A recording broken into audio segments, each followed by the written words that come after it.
Matt Medeiros is here. Matt, the podfather of WordPress. How are you doing today? Brian, it's always a great day when I'm in a virtual room with you. Yeah, that's what my wife says. Maybe it feels dumb to ask you to give a bio, but I guess if you could give a quick bio, Matt Medeiros, how do you describe yourself these days? I am sort of a tech-forward content creator, largely in the WordPress space, starting to broaden my horizons with a few other projects I'm working on. But my day job is at Gravity Forms, helping them create content as well for their suite of products. And I've been in, the WordPress space for what feels like an eternity, but nearly 20 years. So it's been fun. Yeah, and I still DM you when I need my Gravity Forms. When I do something exciting with Gravity Forms, it's like, hey, look. My brother's a Gravity Forms customer, and I had to help him over Thanksgiving break with stuff. No. That was fun. Well, I think the real reason I wanted to talk to you is because you're kind of like maybe a lot of people's first entry into podcasting in WordPress, particularly. I mean, I think there's a few classic WordPress podcasts over the year, but, Matt Report and WP Minute are probably up there, I would say, in the pantheon of, people who transitioned from like, I kind of am doing some WordPress stuff to that community insider baseball WordPress. Do you think that's a fair assessment? Yeah. The lineage sort of goes like I started the Matt Report to get noticed in the WordPress space as a non-developer, as somebody who didn't have, the engineer acumen or the connections in the community. And I was just like, I see other people doing this. How can I meet these people to get the same opportunities? And that's what got me into podcasting, and now kind of do it a little bit more formally to educate WordPress professionals over at the WP Minute. But yeah, that was the sort of stair-step approach. And I feel like we're going backwards in, like, I've been doing YouTube, like, tutorials, like, very deep dive developer tutorials. And then I kind of hit a point where I was like, I kind of just want to talk to people more. You were having me on WP Minute more often. And I just used to have a podcast with Aruba, who's a community member, and I just missed, like, that part of it. But it feels like I've seen you go the opposite, where WP Minute's publishing a lot more, I don't know, you walking through the new release, walking through a fun plugin or something like that. And I feel like maybe I'm going the wrong way because I don't think the views on interviews are nearly as good as the views you get on that kind of content. What do you think? Yeah, I mean, I have a different approach to the WP Minute. It was largely born to make it a real thing, right? So the Matt Report was what a lot of us do in podcasting. I should also say I worked in the podcast industry, capital PI podcast industry, for nearly 3 years. And I helped get a lot of folks off the ground with their podcast and like critically think about how they're going to approach it. And largely it's like, you're either just a hobbyist and you don't care what's going to happen with this thing. You just love doing it. That's cool.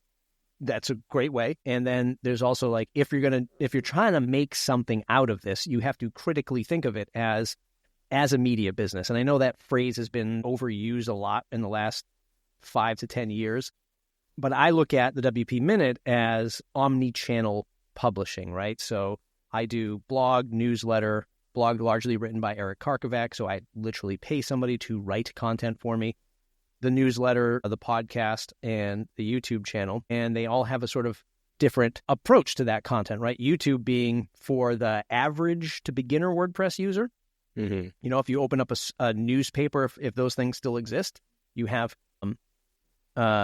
sections that you're going to go to, the interests, the topics. And that's how I'm looking at the WP Minute. So I'll make that sort of tutorial content, 5, 10, 20 minutes of a certain topic. And then hopefully take that beginner user, that end user, and kind of scoop them up into the podcast and say, well, if you care about WordPress a little bit more, and you're interested in listening to 30, 45 minutes of like what's happening in the community, or like you and I talking about critically breaking down WordPress 6.7, then come over here. Like, we've got some insider stuff. Or if you just want to be on the newsletter and just get in the know of like some of the cool things that are happening, hop on the newsletter. If you're a freelancer, read the blog posts. So it's a multi-stream approach to how I create this content. I don't think it's wrong to in the direction that you think you're headed in. At the end of the day, as like a content creator, and I think you know this already, is you want to do things that you're most comfortable with, that you do enjoy doing. And then you can tack on the stuff that you really like later on, right? And find a system for that. For me, it was blogging and thinking about the freelancing persona. Although I did run an agency for a decade, and I'm still talking to WordPress people every single day through Gravity Forms, that wasn't a thing that I wanted to critically wrap my head around and write anymore. One, because I felt like nobody needs my opinion on that anymore. I've kind of established that. Two, I'm not in the space anymore like every day like Eric is. And three, it's like I need to create other content and do other things for this business. So that's how and why I brought Eric in. And, that's a long way of getting to like the inside, model of the WP Minute and why I transitioned away from sort of like that Matt report thing. Yeah, and I've been struggling with, I have like my personal website where I'll blog and I'll do newsletters, and it's not like roundup newsletters. It's very much like, it's really just a blog that I email to you. And it's very like, if something interesting happens and I feel like I can write about it, I will write about it. And 2 months might go by and I'm just not paying attention to it. It's not a calculated move. Whereas I was like kind of ready to not have anything with my name on it as so clearly, because it felt like, oh, here's me and here's all these different places where I'm putting all this stuff, but it's all just my face. And I was getting kind of sick of that. And I just wanted a place to separate and start saying like, okay, this will be actual WordPress specific content. And when Aruba and I started ViewSource, which was our podcast, like 2022 to 2023, we had a clear idea in our mind where we knew we wouldn't get like a huge audience because we were very technical and we were very like specific, but we knew we would hit people in places. So we got a lot of feedback from people in WordPress companies or like larger agencies. So it was more like a drive to meet and build a rapport with that specific group. And then now I'm like, okay, now I actually have a ton of friends at all these great places, contributors, things like that would actually be willing to jump on the mic with me. And now I can like leverage that and hopefully bring that to like a broader group of people, and they can see like, hey, these are all the people that are like actually pushing WordPress and like influencing, and they don't all work at one place. They work at different hosting companies. They work at a lot of agencies and that sort of thing. But it's still hard to find a way to talk about the thing that you want to talk about most in WordPress, and then the thing that everybody really wants, which is like, give me practical advice and teach me how to do this thing. And it's a weird balance. I'm struggling.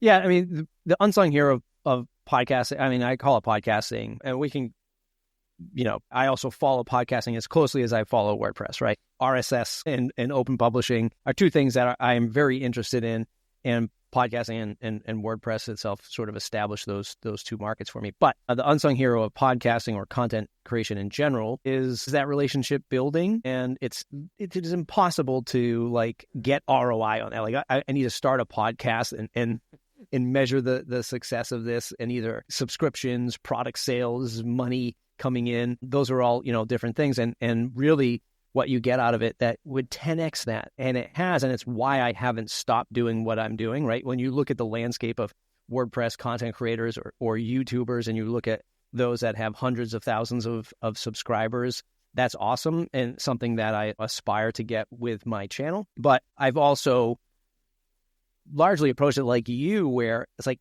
I want to create the content that inspires me first and foremost, because number one, and it's not my day job. If it was my day job, it would probably be slightly different. Yeah. I'd have a slightly different strategy, to taking, this stuff probably more commercially, for lack of a better phrase. Like it would be, I'd approach it more commercially. But this is like, I like it. I love it. I'm going to write about this content regardless. And can I, turn this into a sustainable business? But that relationship building, you're building a resume in front of everybody, and you're building that trust factor, which is so important in podcasting, especially in the age of what we're seeing with like AI and content creation. Human experiences, man, that's the thing that's the only thread we're going to have for a long time, moving in the AI world. And it's something that Eric and I talk about often when we're writing content. On the YouTube side, tutorials is fine because the human factor is me teaching you how to do this basic thing in WordPress. So, I mean, that's like sort of par for the course when you're doing the video stuff. But when we're talking about like writing content or even like doing podcast stuff, it has to be about The thread has to be about this human experience in there. In other words, I won't hire somebody. Like I get, and I'm sure you do too, just the nature of WordPress. You get people knocking, hey, can I write for your blog or whatever? Yeah. And it's like, yeah, but I don't need generic content anymore. Like I need you, your human experience, and really break this down for me. And sadly, I haven't found many people other than Eric who aren't running their own, publishing sites to really want to write like that or expose themselves or be open like that. It's a challenging thing, but it's something that, you try to strive to do when you're creating this kind of content.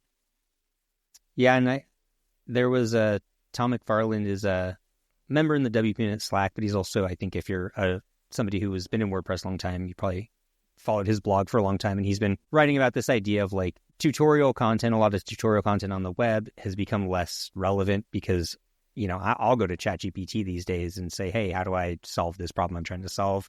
And it does a great job, and it tailors its response exactly to me. Like it gives me exactly, not like, here's how somebody else fixed it in their unique situation. It's like, here's how you can fix it in your unique situation. It's like perfectly suited to you. But like you said, then I still want to follow these people's blog because I want their personality. I want I want that connection with them, and I want to know exactly what they would do. I want to know why they're thinking what they're thinking. I want to draw off like their personal experience. And so I feel like there's this push to use your name in your brand and like push a personal brand and all that stuff. And then there's build something that you can scale and maybe grow and bring other people into it. And you've kind of gone both ways. So how did you choose, I'm going to be Matt Medeiros or I'm going to be the WP Minute? How do you make like those distinctions when you're putting stuff out there? Yeah. I mean, the biggest challenge when you take the approach that we take, you and I, like if you put, like ethics and morals and just like, I do this content because I want to cover it regardless and it makes me feel good, but also can I monetize this? Like, can I make money? That's an approach that is very slow. It's very slow, right? At the end of the day, it's like, and what the challenge becomes, and I know because I've lived this for so long and I'm thinking about it right now at end of the year, it's like, okay, the WP Minute made some really good money this year, more than it has in the last 4 years. But like, is it still like where you want to be with it? No. And you try to, like, you're constantly pushing these goals. And the problem is when you take our approach, when you love the content and you love it and you say you do it for the passion of it, is you don't set these clear goals. You're not clear enough and you haven't defined a product. And I can see that when I consult other people.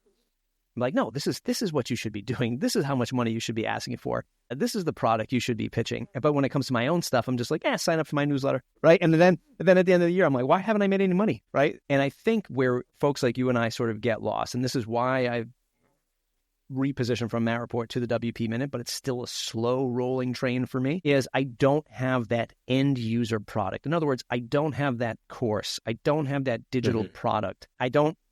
I have a consultancy thing that I often will recommend to somebody if they're asking me a million questions, but I don't put that first and foremost. My product, essentially, my biggest product is sponsorship and selling sponsorship to other businesses in and around the WordPress space. And what I need to do is make time to sell that or write and position content that offers that. And that's the hardest thing, man. It's the hardest thing in this content game. So if you're somebody listening to this going, I'm going to do this content thing, try to have some kind of product that you can sell and measure against. And if it's an email newsletter sign up, then maybe there's something in the news automation of the newsletter that you're selling and that stretch goal towards, right? Because it's going to make life for you a lot easier. That transition from Matt Report to the WP Minute was, one, get my name out of this thing. I don't want it in there anymore, right? And I want it to be about more than just me, because the essence of Matt Report was just in my name. So that was like step one. It's just been like 4 or 5 years later since, and I'm still slowly like trying to position a product in front of people, because that's when things really start to make sense. I have an audience; they're buying from me. I have a membership. It's largely just positioned as support for the show, and that's a thing. But again, like I still am not doing a great job at forming and packaging that stuff up for the audience. That's the biggest challenge when all you really care about is doing good content. I have the same issue. Yeah, I have the the course like in progress, working at it, it's there. I know that it's the thing, but it's hard to sometimes prioritize it because number one, you always have that fear of like, if I put this out there and nobody wants it and I wasted all this time even just preparing it, but also just it feels like, oh, if I don't have a large enough audience and I'm already selling to you, I'm already coming at you, saying, hey, follow me because I'm selling this thing. It feels hard to do that. But at the end of the day, like there has to be some way to financially, offset the amount of time that I put outside of work to dedicate to this. My goal is to, I think, do a similar thing, which is I launched a new podcast. It has a separate brand and name, and I want to slowly move all of my content to that and get the YouTube channel to be that and get the newsletter to be that as well. I don't know how successful that'll be, but YouTube is like the benefit of YouTube is its discoverability. Like it puts you out there in front of everybody else. And a newsletter doesn't really do that. You have to earn the newsletter subscription. No one's putting your newsletter in front of people. No one's putting your podcast in front of people. It's really YouTube has to be like the place to go get people. I mean, there's social media, but that's such a narrow bubble of like WordPress people. It's not the real wider audience. It's not even the people who would probably buy, a block development course from me. Those people probably aren't on these insider social networks and stuff like that. They're on YouTube mostly. Yeah. And so figuring out like, can I move all of that? And then can I have this audience that's where I'm saying, hey, I'm going to teach you a bunch of stuff about how to use WordPress. But also, if you sign up for my newsletter, you're going to get 1,000 words on the legal battle and my opinions on where core should go in the next 3 years and philosophy about WordPress. It feels like two separate audiences. And I've focused on that inside baseball. So I guess you kind of explained it. You filter people through, but you have to, I guess, have that newsletter. It has to be something more than my long philosophical rants about WordPress that's only interesting to 100 people. Yeah, I mean, I think there are people that are really good and whom I'm envious of, who will have a month of recording, right? Where they will record, or maybe a month, not a month, but a week or 2 weeks. They do all their recordings for the whole year, and then it's just like they take those clips, they send them to a VA, they chop them up, they have AI write blog posts, they prime everything in their site, in their newsletter, their automation. At the end of the day, they have $1,000 course. They turn the wheel on, and for the next, 120 days, the machine works for them, right? And then at the end of that run, they stamp, repeat the manufacturing line again. That's just not me.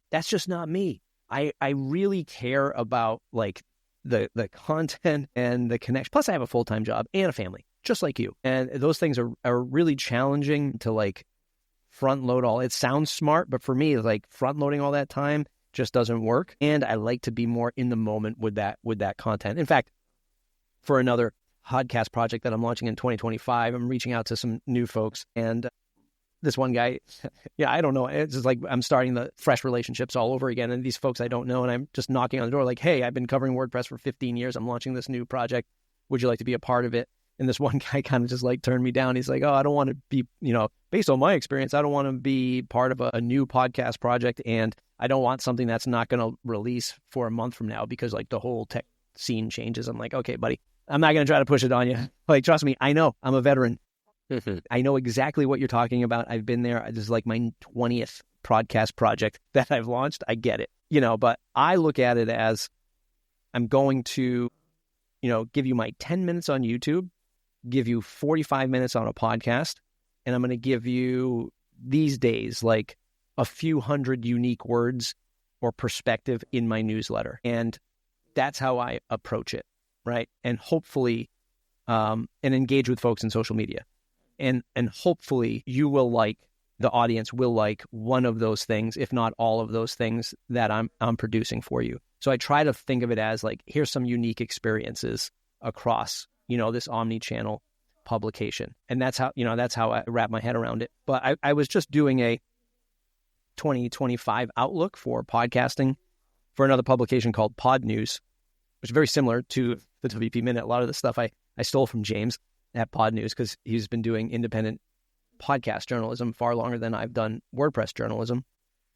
I think the big thing in content in general, not just podcasting, is folks have a gazillion choices of things to tune into, whether that's, a competitor to your podcast or a Netflix show. So I think what we will see and have seen, we just maybe haven't compartmentalized it yet, is the audience numbers are going down, and it's our job, and not because they're not tuned into you, it's just that they're tuned into so much. Yeah. And it's our job to identify, well, maybe 5 years ago, we had 1,000 downloads a month. Now we're at 5,000 downloads per month. But are these folks more engaged? If yes, how do we get them into something that keeps them engaged, or you have that one-on-one human connection? And, for me, it's the WP Minute Slack, right? So of those 5,000, and there's 100 and something in the WP Minute Slack, now I'm starting to filter down. So I think it's important to try. It's a lot of work. It could be a lot of overhead, but it's understanding, how can I keep those people engaged? And that's either just to keep them retained and listening to your stuff, or selling them something, and I think a lot of work is going to have to be had to just keep people engaged, to keep tuning into your content and sharing that content, not even selling stuff to them. You're going to have to keep them engaged so that they stick around. That'll be a big challenge. I don't think a lot of people are ready for that because it's a lot of overhead, but it's just the way that I, critically think about it. And in my mind, I thought an interview format podcast seemed easier than, I was doing tutorials, but they were clocking in 40 minutes plus or something like that, right? And that's a long deep dive of a tutorial that is good, but is probably maybe not even as useful as something that's 10 or 15 minutes. So then I started doing the interview stuff, and I've done maybe 6 or 7 interviews in the can so far, and I've learned along the process that, number one, it's still a pretty good amount of work because you really do have to curate the experience before and after recording. You can't just hit record and send that out, And the other thing is that interviewing is a completely separate skill than teaching or live streaming or anything like that. To interview somebody, one of my biggest issues has been how to pivot a conversation when I'm ready to be done talking about topic A and I want to get them on topic B. Do you know what I mean? Yeah. Oh, and there's either, they answer the question and then I feel like I need to come back with a little bit of a response first. And then I'm and that reminds, trying to do a fancy pivot or something like that. These little soft skills of interviewing of just a different format. How do you handle those types of situations? How do you even handle shifting topics, guiding a conversation is just a muscle that you built up over time? Yeah, I mean, it's yes. So the answer is yes. I've been in sales all my life, so that's a thing. And so it's just naturally getting to the next thing, or doing a presentation, especially if you own an agency, grew up in the car dealership, selling cars, it's the hardest conversations to have, especially 20 years ago when I was in the space, especially when you're trying to sell Chevrolets 25 years ago. It's not an easy thing. So keeping that conversation moving has always been something that you had to work on. But the biggest challenge, of course, is when people aren't giving you enough and you're trying to fill 30 minutes. That's the particular challenge, and really stretching out that conversation. I don't prepare any questions 95% of the time. Okay. I'm always having somebody on the show or talking about a topic that I already know. I'm not, and if it's something I don't know, I'm just largely curious. So it's just the questions are already forming and they're coming because I'm doing this series on content management systems. So if I'm talking to somebody from Craft CMS, I don't know anything about it. So I'm just well, explain it to me. I have WordPress to butt up against it, but I don't know anything about it. So I'm super curious. The biggest challenge is when the guest isn't giving you enough, and how do you keep stretching for that? So actively, and I just kind of went through something like this earlier this morning, is actively saying, okay, I can feel the answers aren't coming, or they end too abruptly. And what am I seeing this person really reacting to? So is it a question about design? Is it a question about development? Is it a question about community? Just as an example. And where are they really giving me the best from this, and then I'll start leaning in that direction. But also for the folks who give long-winded answers like I do, is understanding like I'm up against the clock. I know what I want to give my audience member, my listener, in 30 minutes. And okay, let's just move to the next thing. To answer your question is, yes, you have to fight yourself to condense those questions, because this is what I struggle with. Condense the question, if not in the interview, in post, edit, and then fight yourself from extending that. You hear me say something, and then you're like, oh yeah, and then you want to embellish on that a little bit more. You just got to move on to the next thing. Yeah, that's interesting because like my background is writing, so I can always edit later. So I'm used to like let it all out, and then I'm a big editor. Like I write 3 times as much as I publish, and then I'm an over preparer. So I'll make this list of all these things I want to talk about, and in your mind, you're thinking, well, I'm going to be more prepared because I'll have more ideas to talk about. But I think like what you described at the beginning was like just being more present in the conversation and more curious in the conversation and letting your own curiosity kind of guide things. Whereas a lot of times I have so many topics, I don't need to cover all these topics. In fact, if I actually just drill deep on whatever the first half of the conversation was and then called it right there, I think I would have had some better interviews, and then I could have had the person back on for that second topic. Yeah. So I think you're describing like being present, maybe. Yeah. Which is not my. Not to put too much pressure on you, but I've been a guest multiple times on podcast where the host is just like, they're struggling to find like the questions to ask, and or reshape the questions, or there's a pause and they're like, what do I want to talk about next? And in the back of my mind, I'm like, you don't know? Like, you don't know what we're going to talk about? And I've had guests on my show tell me, wow, like, did you have all those? And then this is not to like toot my own horn, but I've had guests at the end of the thing go, did you have all those questions written out? I'm like, no, I know what I want to talk to you about. And, I've been not experienced in the hosting, the podcast host side so much, but in the industry. And I know what I want to ask you. Like, I'm not coming into this sort of blind. So I've seen it on, both sides. Yeah. I mean, your interviews usually have what feels like a narrative to them. Like they start somewhere and they go somewhere. It's not just here. Like I've been on some podcasts where they're like, I'm going to ask you these 10 questions exactly like this. And, I mean, I guess that it's like I could have just filled it out for you. You could have read it at that point. Here's my AI voice. I license it to you. Honestly, like ChatGPT could have answered these for you. It's definitely just a skill. And, I'm a developer probably first and a writer first. So those aren't social. Like I was never a salesperson unless you count, being a waiter at a restaurant. So it's definitely like a different muscle where you're like, no, it's actually just an authentic conversation, which is the differentiator.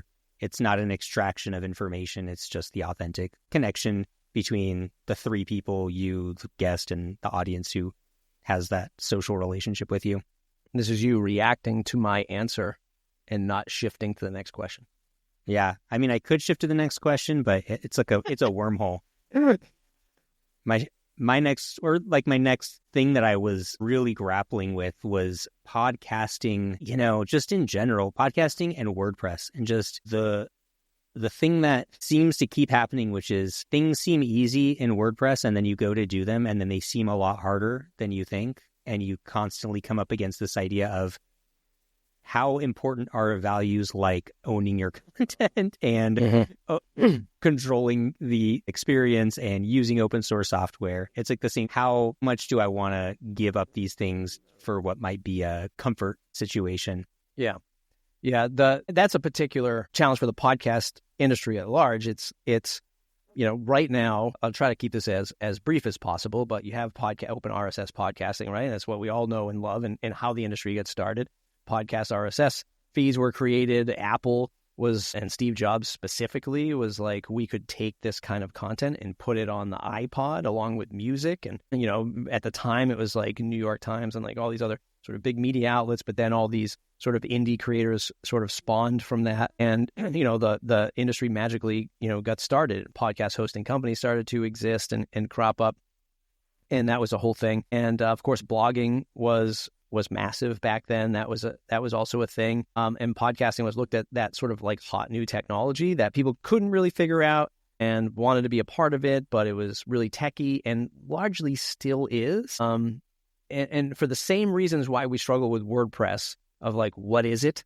CMS, blogging tool, website design thing, app, framework. What is this thing? We still have that same struggle with podcasting because of RSS. And why is that? Is because it's techy and it doesn't get adopted by big outlets, except for Apple and Spotify and YouTube, which I'll talk about in a second. But it's just not, it's not the sexy product that they can easily monetize. It's like one of those things that like, we have to support this RSS thing, but we can't do anything with it. So now we have to sell people on other content services in our space. And that's the challenge right now with podcasting. Spotify tried to do the big push into like owning all these big creators like Joe Rogan and Caller Daddy and sports guy I'm forgetting off the top of my head. But they bid big content acquisitions, and the only way you could access this was inside Spotify. That lasted like 2 years till they realized, we can't make enough money doing this. And it's way better to keep this open publishing and just sell ads on it than it is to have people try to sell them on a $14 a month Spotify account. And then as soon as that happened, YouTube stepped in and said, well, it looks like Spotify's not doing it, and Apple's not doing anything except having a directory. Then we'll step in. And we'll ingest RSS feeds into YouTube. So now the whole market is going, the whole podcast industry, air quotes, is going, video is the next thing. That's going to save podcasting. Well, video isn't going to help your boring podcast. You're just now making video and burning more resources and money to do that kind of thing. And YouTube, by the way, Google hates RSS. They killed RSS off because they don't want it. And they don't even develop their own podcast app anymore. They want everything in YouTube Music. So they're not going to be the savior of podcasting. And that is the particular challenge of owning this content. In the face of AI, it is the thing that is podcast for me anyway. The essence of it, audio specifically, is building your own silo of content. The human factor, it's your content, and then you can do so much with it after. I'm not saying I'm against video because I do video, but the idea of me like owning video isn't in my frame of reference because it's just too expensive and too time consuming. You know, podcasts, audio-driven podcast is the best form, in my eyes, of content that you can own.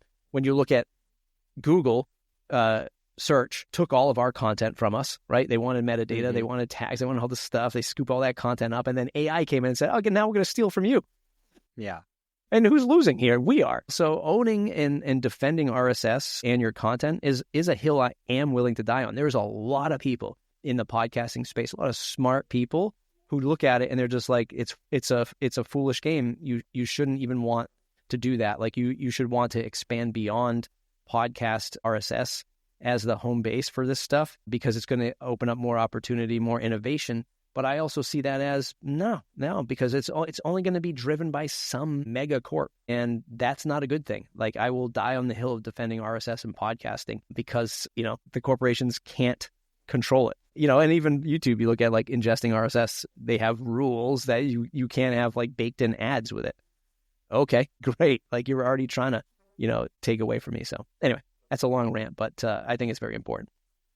Yeah, it's been interesting to see like RSS, really open protocols, RSS, email, and just websites still have this place. Like they can't really get taken away. You know, I think it's also been interesting to watch. Like I use my wife as like a way to see the other side, and I would say like Instagram's her internet is Instagram, right? Or mostly Instagram. And then she follows all these people, and now everyone she follows, they all have a podcast, and they're all learning. She's constantly telling me about how they're constantly posting. They're learning that Instagram controls their business, and Instagram can shut them down, and Instagram can connect them from their audience. So they're all launching podcasts. They're all trying to get the people that they built up on Instagram outside because there's this other way they can build a connection with them. And so it's just kind of interesting to see like this is the year maybe where people are saying like, it's the podcast election. It's the podcast, you know, the podcasts are the mainstream media now and stuff like that. And I don't know, maybe the decentralization of it, the fact that these big companies tried to, you know, build it into something that it couldn't be, like kind of won that game. Like the decentralization really helped because it made it too hard for any one person to kind of own it. 100%. And every year having having having started a podcast, I don't know, 12 or 15 years ago, but then working in the business, getting in the business like professionally 5 or 6 years ago. Every year ends with podcasting being the best technology. Every year starts with somebody predicting the death of podcasting. It is fascinating how close podcasting always gets to like, you have to do this. You have to be on this thing. It is the next thing. Like this year with elections, like, oh, you got to do it. But then come into January and Q1 2025, we're going to see all these places say like, oh, podcasting is dead again. It happens on repeat for the last decade because of RSS, because of its open nature. It's like somebody starts pushing it up the hill, and that's YouTube right now. And then what they'll do is they're like, this is too hard. We're not making enough from this. And creators wake up to the fact that this is another rug pull a la Facebook pages 2014, 2010, whatever it was. And then they go, oh yeah, this is just another walled garden. Yes, it is. The challenge is for the I don't want to get too technical, but like podcast hosting companies and apps, they have to work together to improve, their relationships. Third-party apps, third-party podcast hosting companies that are not owned by Spotify, Amazon, and the big publishing places like the radio station. I'm forgetting off the top of my head, which owns a ton of like celebrity podcasts. Forget those guys. The indie podcast apps and hosting companies have to work together. That's the hard part, but hopefully we get there. Yeah, and it seems to be a mirror of what like WordPress is trying to solve with written content. It seems like it feels like it's missed the boat in the same way that podcasting is sort of still does have YouTube as this one giant tech monster kind of handling distribution and stealing everybody's attention. And YouTube is the kind of last maybe evil side of podcasting, even as I love using YouTube because it helps me out. But WordPress is kind of the same place where publishing words on the internet was supposed to be there. Social media has really stolen all of that. And I'm kind of maybe optimistic that even if we don't see a return to blogging particularly, I do think we are seeing a return to, hey, I need my domain, I need my URL, I need my place on the internet, I need to stake my own claim and not only exist inside of a walled garden. I can use the walled garden, but I have to find ways to break through the wall and get all of my people out to somewhere else. And that is owning your own domain. And there's nothing really other than owning your domain and getting email addresses, probably. Yeah. If not for the fact of like, you don't even have to be on the, own my own content, freedom of speech train. You just have to understand that these who's your support line on these platforms, right? So like you said, on your wife's example with Instagram owning that business or the reference to that, what happens when there's a mistake and you are shut off? And then what? You have nobody to call, right? Your YouTube, you lose access to your YouTube account.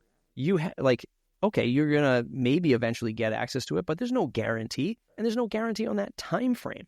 So yes, you should be setting up your own shop. I don't know how many years have to go by for people to understand that. Everyone learned that lesson as a small business during COVID. Like, you need to have an order form. You need to have a contact form. You need to be able to sell a gift card to literally keep your business afloat when people can't walk into your business. The lessons keep coming, and folks need to learn that. It's just not sexy, and it's not easy, but most things that are sustainable are not. What are you looking forward to most for the next year in podcasting, WordPress, anything? What are you excited about? That's a fantastic transition right there, Brian. See, I just walked right into it. Yeah, I mean, for me, it's largely what we just said. Like in the prediction that I put out, there's this whole concept in podcasting. One of the biggest things, and there's an open source movement for podcasting called Podcasting 2.0. They're a band of guys who are helping innovate on the RSS feed and pushing the boundaries of RSS feeds to do a bunch of things. Primarily, there's this thing for monetization. It's called value for value, but value for value is a bigger concept. They just happen to name the field in the RSS feed, not to get super technical, which hooks up to streaming what's known as Satoshis, Bitcoin. That's being really challenged with a lot of constraints on the U.S. government, largely in the financial system. And there was this one sort of PayPal for Bitcoin, with air quotes again, called Alby. They're getting heavily regulated in the U.S., so they decided to literally pull out. And that was making life really easy. Like if you wanted to be a part of this new technology where people could send you streaming sats, you could sign up for an Alby wallet, get your little ID, slap your ID in there. And as folks use Podcasting 2.0 apps, they could listen and just send you money as they listen. So if they were listening to this show right now, they're like, oh, that's a great joke from Brian, or that's a great piece of advice from Matt, they could send you a bunch of sats that equal into dollars, right? But that's being heavily regulated. So that whole space is now critically thinking, how do we get traditional payment gateways into these apps, like a Stripe, like a PayPal? It means it's going to be slower, more lethargic. There'll be more revenue cut taken out of it, but it is solving a quicker way to pay creators in the podcasting app itself. Right. So I'm looking forward to that enhancing and getting a little bit more user-friendly for 2025. But I think value for value, the concept of that is if I'm creating valuable content, then you as a listener or as an audience member can return value back to me in whatever form you want. It could be money. It could be spreading the word of the show. It could be helping folks like transcribe their shows and making art for them or whatever. And I sort of leverage that with the WP Minute. So you can join the Slack channel for as little as $5. But if you like the work that we do, yeah, maybe you give me $25. And that's really what most people sort of lean to, as they see the form and they're like, oh, okay, I'm going to give them $25. Like some people give $5 and that's awesome. And they just wanted to give. But there's folks who give a little bit more and they're in and they're active. So value for value and folks understanding that value of your content, I hope, is what we're going to see more of in 2025. Especially if you're looking for sponsorship dollars. Like you have been saying all this time, podcasting is a lot of work, a lot more work than you thought, producing, publishing, promoting. And there are advertisers out there or sponsors who come to, especially in the WordPress space, who want to leverage your audience. And I'm hoping a lot of us see the value in the work that we're doing and up the game a little bit more. Like don't give away those valuable sponsorship spots for next to nothing. Raise those rates just like you would in an agency, so that you can sustain the work that you're doing if you're looking for sponsorships, right? If your business model is sponsorships. So long way of getting to 2025, I see podcasting getting a new lease on life for the content creators who are dedicated to this stuff to get paid, hopefully in new ways, and see the value of their content increase. Yeah, I'm a big fan of people getting paid for their creativity. So I feel like we could do a whole conversation just on sponsorship, because I'm actually very curious about that. Where do people go to hear more from Matt Medeiros? Where do people go to follow you? Yeah, so the site that if you want to learn everything that I do is craftedbymatt.com. If you are just interested in the WordPress news stuff, thewpminute.com, and my day job at Gravity Forms. Thanks for coming, Matt. Thanks for having me, Brian. Webmasters is hosted by me, Brian Cords. If you enjoyed the show, be sure to like and subscribe, leave us a review, or share this episode. For more, visit webmasters.fm. Until next time.